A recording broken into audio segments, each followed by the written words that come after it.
ಅಪ್ಪು, ಅಪ್ಪಿ, ಎದ್ದೇಳಿ ಮಗ. ಎಷ್ಟು ಹೊತ್ತು ಮಲಗ್ತೀರಾ? ಅಜ್ಜಿ, ಸ್ವಲ್ಪ ಹೊತ್ತು ಪ್ಲೀಸ್. ಶಾಲೆ ಇಲ್ವಾ ಇವತ್ತು? ಹೇಳಿ ಹೇಳಿ. ಮುಖ ತೊಳೆದು ಹಲ್ಲುಜ್ಜಿ ಹೋಗಿ.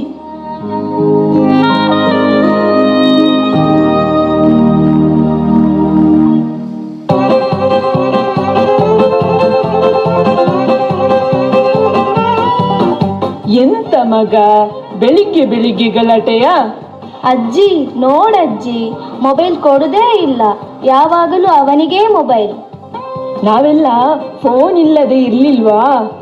ಬೆಳಿಗ್ಗೆ ಬೇಗ ಎದ್ದು ದೇವರಿಗೆ ಕೈ ಮುಗಿತಿದ್ದೆವು. ಆಮೇಲೆ ರೇಡಿಯೋ ಕೇಳ್ತಾ ಇದ್ದೆವು. ನಮ್ಮ ಮನೆಯಲ್ಲಿ ದಿನವೂ ಮಿರುಗೋ ಚೈತ್ರವೇ, ಬೆಳದಿಂಗಳ ಈ ಪ್ರೀತಿ ಕರಗಲು ಸಾಧ್ಯವೇ? ನಮ್ಮ ಮನೆಯಲ್ಲಿ ದಿನವೂ ಮಿರುಗೋ ಚೈತ್ರವೇ, ಬೆಳದಿಂಗಳ ಈ ಪ್ರೀತಿ ಕರಗಲು ಸಾಧ್ಯವೇ? ಹೆಜ್ಜೇನಿನ ಸವಿಗೂಡಿದು ಇಲ್ಲಿ ಪ್ರೀತಿ ಪರಮಾನ, ಪ್ರೀತಿ ಯಜಮಾನ. ಸ್ಕೂಲಿಗೆ ಲೇಟ್ ಆಯ್ತಲ್ಲ ಮಕ್ಕಳ, ಬೇಗ ಹೊರಡಿ.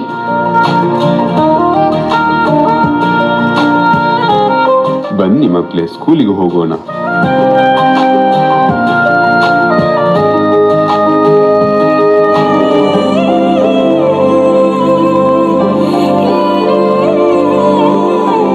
ಏನು ಅಂದ್ರೆ ನನಗ್ ಜಾಬ್ ಕನ್ಫರ್ಮ್ ಆಯ್ತು. ನಾಳೆನೆ ಜಾಯ್ನ್ ಆಗ್ತಾ ಇದ್ದೇನೆ. ಓ, ಕಂಗ್ರಾಚುಲೇಷನ್ ಭವ್ಯ, ಒಳ್ಳೆ ವಿಷಯ. ಆದರೆ ಅಪ್ಪ ಅಮ್ಮನನ್ನು ಯಾರು ನೋಡಿಕೊಳ್ಳೋದು? ಅದೇ ರೀ, ನನ್ನ ಫ್ರೆಂಡ್ ಒಂದು ಓಲ್ಡ್ ಏಜ್ ಹೋಮ್ ಬಗ್ಗೆ ಹೇಳಿದ್ಲು. ಅಲ್ಲಿ ವಯಸ್ಸಾದವ್ರನ್ನ ತುಂಬಾ ಚೆನ್ನಾಗಿ ನೋಡ್ಕೋತಾರೆ. ಅಲ್ಲಿ ಕಳ್ಸಿದ್ರೆ ಹೇಗೆ? ಬೇಡ ಬೇಡ, ಅವರು ಮನೇಲೇ ಇರಲಿ. ಅವರನ್ನು ಈ ವಯಸ್ಸಲ್ಲಿ ದೂರ ಕಳಿಸೋದು ಚೆನ್ನಾಗಿರಲ್ಲ. ಹಾಗಲ್ಲ ರೀ, ನಾವಂತೂ ಬೆಳಿಗ್ಗೆಯಿಂದ ಸಂಜೆವರೆಗೆ ಮನೇಲಿರೋದಿಲ್ಲ. ಅವರಿಗೂ ಮೆಡಿಸಿನ್ ತಗೊಳ್ಳೋದಕ್ಕೂ ಗೊತ್ತಾಗಲ್ಲ. ಅಲ್ಲಾದ್ರೆ ಹಾಗಲ್ಲ, ಅಲ್ಲಿ ಎಲ್ಲದಕ್ಕೂ ಜನ ಇರ್ತಾರೆ. ಅವರ ವಯಸ್ಸಿನವ್ರ ಜೊತೆ ತುಂಬಾ ಖುಷಿಯಾಗಿರ್ತಾರೆ. ಆಯ್ತು, ಹಾಗಾದ್ರೆ ನೀನು ಹೇಳಿದ ಹಾಗೆ ಆಗ್ಲಿ. ಆದ್ರೆ ಈ ವಿಷಯವನ್ನು ಅವ್ರ ಹತ್ರ ಹೇಗೆ ಹೇಳೋದು?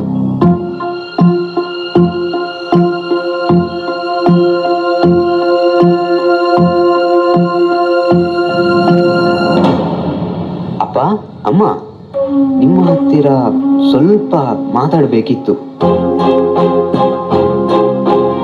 ಇವತ್ತಾದ್ರೂ ಈ ಅಮ್ಮನ ಹತ್ರ ಮಾತಾಡೋಕೆ ಪುರುಸೊತ್ತಾಯ್ತಲ್ವಾ? ಹೇಳು ಮಗ, ಏನ್ ವಿಷಯ? ಹೌದಮ್ಮ, ನಿಂಗೂ ಗೊತ್ತಲ್ವಾ, ನನಗೆ ಈಗ ಕೆಲಸದ ಒತ್ತಡ ಜಾಸ್ತಿ ಆಗ್ತಾ ಇದೆ. ಜೊತೆಗೆ ನನ್ನ ಸ್ಯಾಲರಿಯಲ್ಲಿ ಮನೆಯನ್ನು ಸಂಭಾಳಿಸಲಿಕ್ಕೆ ಕಷ್ಟ ಆಗ್ತಾ ಇದೆ. ಹಾಗೆಯೇ ನಾಳೆಯಿಂದ ಭವ್ಯ ಕೆಲಸಕ್ಕೆ ಹೋಗ್ತಾ ಇದ್ದಾಳೆ. ಹಾಗಾಗಿ ನಾನು ಏನು ಹೇಳಲಿಕ್ಕೆ ಬಂದೆ ಅಂದರೆ, ನಮಗೂ ನಿಮಗೆ ಬೇಕಾದ ಹಾಗೆ ಟೈಮ್ ಕೊಡ್ಲಿಕ್ಕೆ ಆಗ್ತಾ ಇಲ್ಲ. ಹಾಗೆ ನಾನು ಮತ್ತೆ ಅವಳು ಸೇರಿ ಒಂದು ನಿರ್ಧಾರ ಮಾಡಿದ್ವಿ. ಏನ್ ಮಗ? ಅದೇನಂದ್ರೆ, ಸ್ವಲ್ಪ ಸಮಯ ನಮ್ಮಿಂದ ದೂರ ಇರ್ತೀರಾ?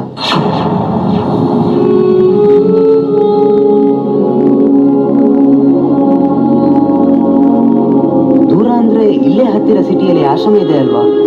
ಸ್ವಲ್ಪ ದಿವಸ ಮಾತ್ರ, ಬೇಗ ಕರ್ಕೊಂಡು ಬರ್ತೇನೆ.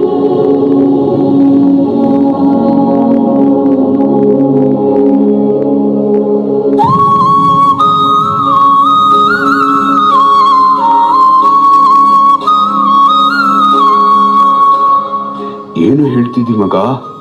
ನಾವು ನಿಂಗೆ ಬೇಡವಾದ್ವಾ? ನಮ್ಮಿಂದ ಏನ್ ತಪ್ಪಾಯ್ತು? ಹಾಗಲ್ಲ ಅಪ್ಪ, ನಿಮ್ಮ ಒಳ್ಳೆದಕ್ಕೆ ತಾನೇ ನಾ ಇಲ್ಲಿ ಹೇಳೋದು. ಸ್ವಲ್ಪ ದಿವಸ ಮಾತ್ರ. ಅಯ್ಯೋ, ಎಷ್ಟೇ ಕಷ್ಟ ಆದ್ರೂ ಇಲ್ಲೇ ಮೂಲೆಯಲ್ಲಿ ಉಪ್ಪು ಗಂಜಿ ತಿನ್ಕೊಂಡಿರ್ತೇವೆ. ನಿಮ್ಮನ್ನ ಅಪ್ಪು ಅಪ್ಪಿನ ಬಿಟ್ಟು ಹೇಗೆ ದೂರ ಇರೋದು ಹೇಳು? ಹೌದು ಮಗ, ನಾವು ಇಲ್ಲೇ ಇರ್ತೇವೆ. ನಮ್ಗೆ ಇನ್ನು ಏನಾಗ್ಬೇಕು? ಇಲ್ಲೇ ಆರಾಮಾಗಿ ಇದ್ದೇವಲ್ವಾ? ಹಾಗಲ್ಲ ಅಪ್ಪ, ಇದು ನನ್ನ ನಿರ್ಧಾರ. ನಾನು ಹೇಳಿಯಾಗಿದೆ. ನಿಮ್ಮ ಒಳ್ಳೆದಕ್ಕೆ ಹೇಳ್ತಿರೋ ತಾನೆ. ಕರ್ಕೊಂಡು ಬರ್ತೇನೆ, ಅಲ್ಲೇ ಬಿಡೋದಿಲ್ಲ. ಸಂಜೆ ರೆಡಿಯಾಗಿರಿ.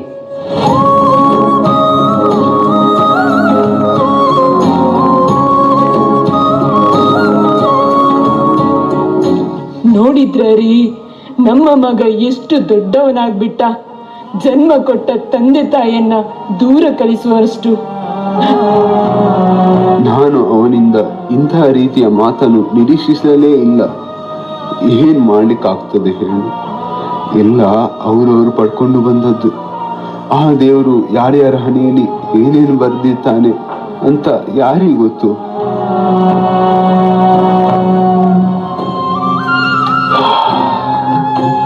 ಸಮಾಧಾನ ಮಾಡಿಕೊ.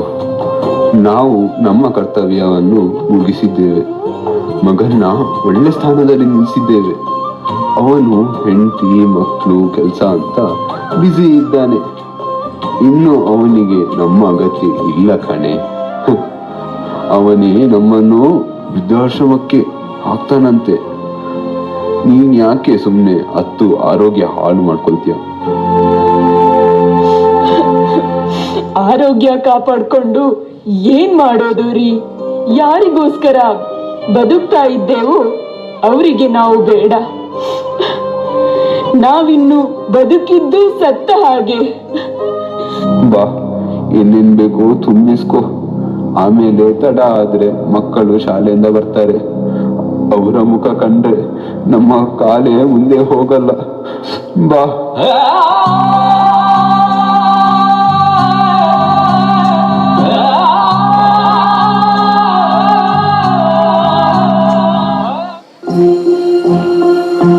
ಅಪ್ಪ, ಅಮ್ಮ, ಡೋಂಟ್ ವರಿ, ನಿಮ್ಗೆ ಇಲ್ಲಿ ಯಾವುದೇ ತೊಂದರೆ ಇಲ್ಲ. ನಿಮ್ಮ 6 ತಿಂಗಳ ಫೀಸನ್ನು ನಾನು ಭರಿಸಿದ್ದೇನೆ. ನಿಮ್ಗೆ ಏನಾದ್ರೂ ತೊಂದರೆ ಆದ್ರೆ ನಂಗೆ ಫೋನ್ ಮಾಡಿ. ನಮ್ಮ ಮಕ್ಕಳನ್ನು ನೋಡ್ಲಿಕ್ಕೆ ಆಸೆ, ಅವರ ಜೊತೆ ಇರೋಕೆ. ಯಾಕೆ ಹಾಗೆ ಮಕ್ಕಳ ಹಾಗೆ ಹಠ ಮಾಡ್ತೀರಾ ಅಪ್ಪ? ನೆಕ್ಸ್ಟ್ ಟೈಮ್ ಬರ್ಬೇಕಾದ್ರೆ ಮಕ್ಕಳನ್ನು ಕರ್ಕೊಂಡು ಬರ್ತೇನೆ. ಹೋಗಿ ನೀವು, ನನಗೆ ಲೇಟ್ ಆಗ್ತಿದೆ.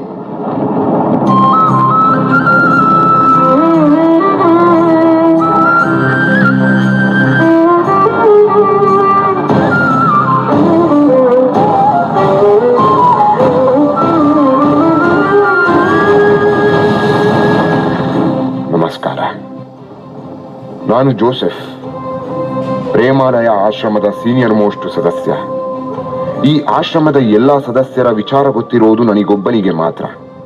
1 ನಿಮಿಷ, ನಮ್ಮ ಆಶ್ರಮದ ಸದಸ್ಯರನ್ನು ನಿಮಗೆ ಪರಿಚಯ ಮಾಡಿಸ್ತೀನಿ. ಪ್ರೇಮಾಲಯದ ಎಲ್ಲ ಪ್ರೇಮ ಪುತ್ರರು ಬನ್ನಿ ಇಲ್ಲಿಗೆ ಒಂದ್ಸಲ. ನಮ್ಮ ಮನೆಗೆ ಹೊಸ ಸದಸ್ಯರು ಬಂದಿದ್ದಾರೆ, ಬೇಗ ಬನ್ನಿ.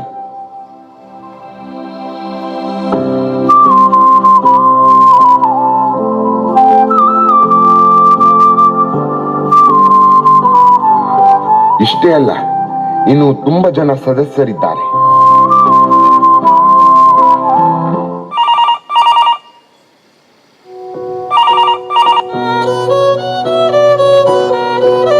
ಏನ್ ಶಾರದಮ್ಮ, ಮಗ ಕಾಲ್ಗೆ ಸಿಕ್ಕಿದ್ನಾ? ಪಾಪ, ನನ್ ಮಗನ್ಗೆ ತುಂಬಾ ಕೆಲ್ಸ ಇರ್ಬೇಕು. ಬ್ಯುಸಿ ಇದ್ದಾನೆ ಅನ್ಸುತ್ತೆ, ಫೋನ್ ತೆಗಿತಾ ಇಲ್ಲ. ಅವನು ಬ್ಯುಸಿ ಇದ್ದದಕ್ಕೆ ಅಲ್ವಾ ನಿಮ್ಮನ್ನ ಇಲ್ಲಿಗೆ ಸೇರಿಸಿದ್ದು.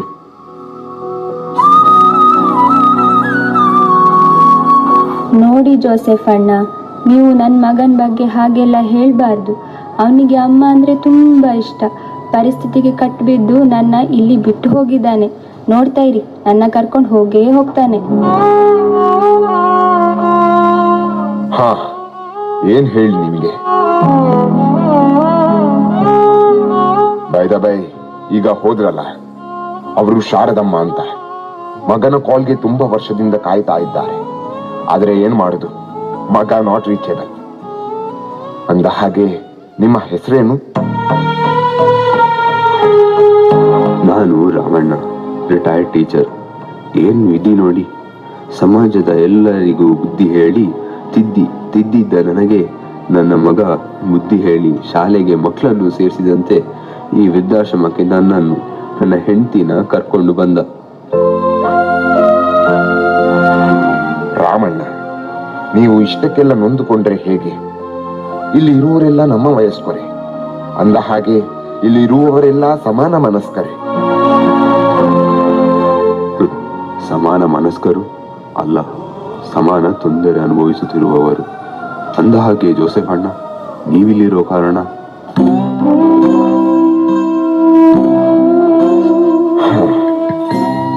ನನ್ನ ಕಥೆನೇ ಬೇರೆ.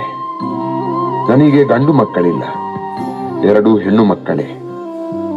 ಪ್ರೀತಿಯಿಂದ ಬೆಳೆಸಿ ಒಳ್ಳೆ ಸಂಬಂಧ ನೋಡಿ ಮದುವೆ ಮಾಡಿಸಿಬಿಟ್ಟೆ. ಆದ್ರೆ ನನ್ನವಳು ತೀರಿಕೊಂಡ ಮೇಲೆ ಪರಿಸ್ಥಿತಿ ಬದಲಾಯಿತು. ಕೊನೆಗೆ ಒಂದು ತೀರ್ಮಾನಕ್ಕೆ ಬಂದೆ. ಈ ಪ್ರೇಮಾಲಯ ಸೇರಿದೆ.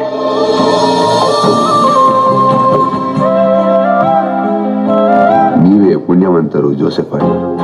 ಮಗು ಹೆಣ್ಣಾಗಲಿ ಗಂಡಾಗಲಿ ಈ ತಾಂತ್ರಿಕ ಯುಗದಲ್ಲಿ ಕೊನೆಗೆ ಅಪ್ಪಮ್ಮನಿಗೆ ಇಂತಹ ಪ್ರೇಮಾಲಯವೇ ಗತಿ. ಆದ್ರೆ ರಾಮಣ್ಣ, ಒಂದು ಥ್ರಿಲ್ಲಿಂಗ್ ವಿಚಾರ ಹೇಳ್ತೀನಿ. ಇಲ್ಲಿರುವ ಒಂದು ವ್ಯಕ್ತಿಯು ಬಡ ಕುಟುಂಬದಿಂದ ಬಂದಿಲ್ಲ. ಎಲ್ಲರೂ ಶ್ರೀಮಂತ ಕುಟುಂಬದವರೇ. ಮಕ್ಕಳು ಬೇರೆ ಬೇರೆ ದೊಡ್ಡ ಕೆಲಸದಲ್ಲಿರುವ ಡಾಕ್ಟರ್, ಇಂಜಿನಿಯರ್, ಬಿಸಿನೆಸ್ ಮಾಡುವವರ ತಂದೆ ತಾಯಿಗಳೇ. ಅದು ಸರಿ ಜೋಸೆಫ್ ಅಣ್ಣ. ಮಕ್ಕಳಿಗಾಗಿ ಆಸ್ತಿಯನ್ನು ಮಾಡಬಾರದು. ಮಕ್ಕಳನ್ನೇ ದೇಶದ ಆಸ್ತಿಯನ್ನಾಗಿಸಬೇಕು.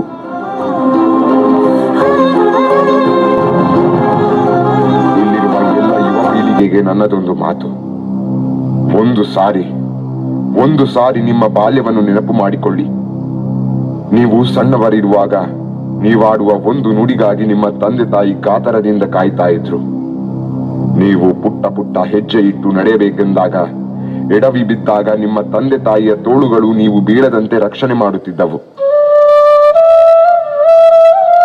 ಆದ್ರೆ ನಿಮ್ಮ ತಂದೆ ತಾಯಿಗೆ ಪ್ರಾಯ ಆದಂತೆ, ವಯಸ್ಸು ಮುಗಿದಂತೆ, ಶಕ್ತಿ ಕುಂದಿದಂತೆ ಅವರು ಹೆಜ್ಜೆ ಇಡಲು ಕಷ್ಟಪಡುತ್ತಿರುವಾಗ ಅವರಿಗೆ ಬೇಕಾಗಿರುವುದು ಹಣವಲ್ಲ, ವೃದ್ಧಾಶ್ರಮವೂ ಅಲ್ಲ. ಅವರಿಗೆ ಬೇಕಾಗಿರುವುದು ನಿಮ್ಮ ಸಾಂಗತ್ಯ, ನಿಮ್ಮ ಪ್ರೀತಿಯ ತೋಳುಗಳು, ನಿಮ್ಮ ಪ್ರೀತಿಯ ತೋಳುಗಳು.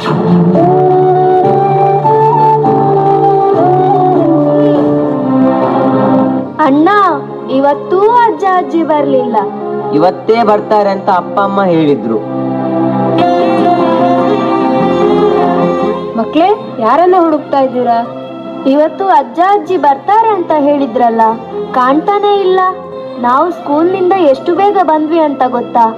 ಆದ್ರೆ ಇಲ್ಲಿ ನೋಡಿದ್ರೆ ಹೌದು, ಅಜ್ಜ ಅಜ್ಜಿ ಇರ್ತಿದ್ರೆ ಸಂಜೆ ಬರ್ಬೇಕಾದ್ರೆ ತಿಂಡಿ ಕೊಡ್ತಿದ್ರು, ನಮ್ ಜೊತೆ ಆಟ ಆಡ್ತಿದ್ರು, ಕತೆ ಹೇಳ್ತಿದ್ರು. ಆದ್ರೆ ಈಗ ಯಾರಿಲ್ಲ. ನೀವಂತೂ ಎಷ್ಟೊತ್ತು ನೋಡಿದ್ರು ಕೆಲ್ಸ ಅಂತ ಬ್ಯುಸಿ ಇರ್ತೀರಾ. ಹೌದು ಮಕ್ಕಳೇ, ಈಗಿನ ಕಾಲದಲ್ಲಿ ಜೀವನ ನಡೆಸೋಕೆ ಇಬ್ಬರು ದುಡಿಯುವುದು ಅನಿವಾರ್ಯ. ಹಾಗಂತ ಅಜ್ಜ ಅಜ್ಜಿನ ವೃದ್ಧಾಶ್ರಮಕ್ಕೆ ಕಳಿಸ್ಬೇಕಾ? ಅವರಿಲ್ಲದೆ ನಮಗೆ ಎಷ್ಟು ಬೇಜಾರಾಗ್ತಿದೆ. ನಮ್ಮನ್ನು ನೋಡದೆ ಹೇಗಿರ್ತಾರೆ ಅವರು? ನೀವು ಅದರ ಬಗ್ಗೆ ಯೋಚನೆ ಮಾಡಬೇಡಿ. ಅವರು ಅಲ್ಲಿ ತುಂಬಾ ಖುಷಿಯಾಗಿದ್ದಾರೆ. ಅವರಿಗೆ ತುಂಬಾ ಫ್ರೆಂಡ್ಸ್ ಇದ್ದಾರೆ. ಅಲ್ಲಿ ತುಂಬಾ ಚೆನ್ನಾಗಿ ನೋಡ್ಕೊಳ್ತಾರೆ. ನೀವು ತುಂಬಾ ತಲೆ ಕೆಡಿಸ್ಕೊಳ್ಬೇಡಿ. ನೀವು ಓದಿನ ಕಡೆ ಗಮನ ಕೊಡಿ. ನಾವು ಓದಿ ಏನಾಗ್ಬೇಕು? ಮಕ್ಳೇ, ನೀವು ಓದಿ ದೊಡ್ಡ ಕೆಲಸಕ್ಕೆ ಹೋಗ್ಬೇಕು. ನಾವಿಬ್ರು ಚೆನ್ನಾಗಿ ಓದಿ ಕೆಲಸ ತಗೊಂಡು ನಿಮ್ಮನ್ನು ವೃದ್ಧಾಶ್ರಮಕ್ಕೆ ಸೇರಿಸ್ಬೇಕಾ?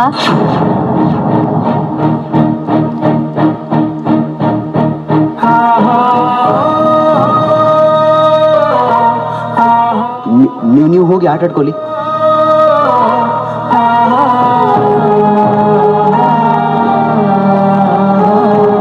ಭವ್ಯ, ನಾವು ಯಾಕೋ ತಪ್ಪು ನಿರ್ಧಾರ ತಗೊಂಡ್ವಿ ಅಂತ ಅನಿಸ್ತಾ ಇದೆ. ಹೌದು ರೀ, ಮಕ್ಕಳು ಅಜ್ಜ ಅಜ್ಜಿನ ತುಂಬಾ ಹಚ್ಕೊಂಡಿದ್ದಾರೆ. ನಾವು ತಗೊಂಡ ನಿರ್ಧಾರದ ಉದ್ದೇಶವನ್ನೇ ಅವರು ತಪ್ಪಾಗಿ ತಿಳ್ಕೊಂಡಿದ್ದಾರೆ.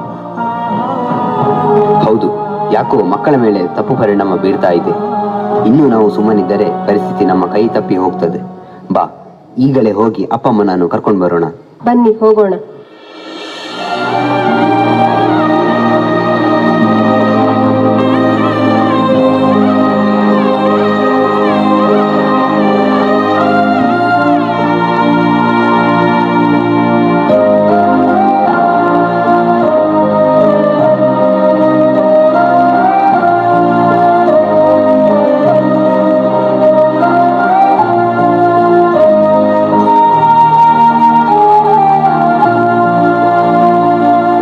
ಜೇನಿನ ಗೂಡು ನಾವೆಲ್ಲ ಬೇರೆಯಾದರೆ ಜೇನಿಲ್ಲ. ಗೂಡು ನಾವೆಲ್ಲ ಬೇರೆಯಾದರೆ ಜೇನಿಲ್ಲ.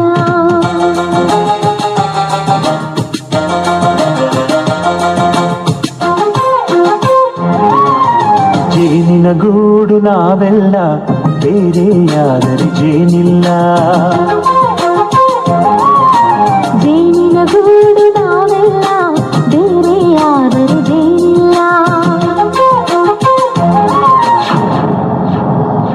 ತಂದೆ ತಾಯಿ ಎಂದರೆ ಕಣ್ಣಿಗೆ ಕಾಣುವ ದೇವರು. ಅಂತಹ ದೇವರನ್ನು ಮನೆಯೆಂಬ ದೇವಾಲಯದಲ್ಲಿ ಪೂಜಿಸಬೇಕೇ ಹೊರತು ವೃದ್ಧಾಶ್ರಮದಲ್ಲಿ ಅನಾಥವಾಗಿ ಕೊರಗಲು ಬಿಡಬಾರದು.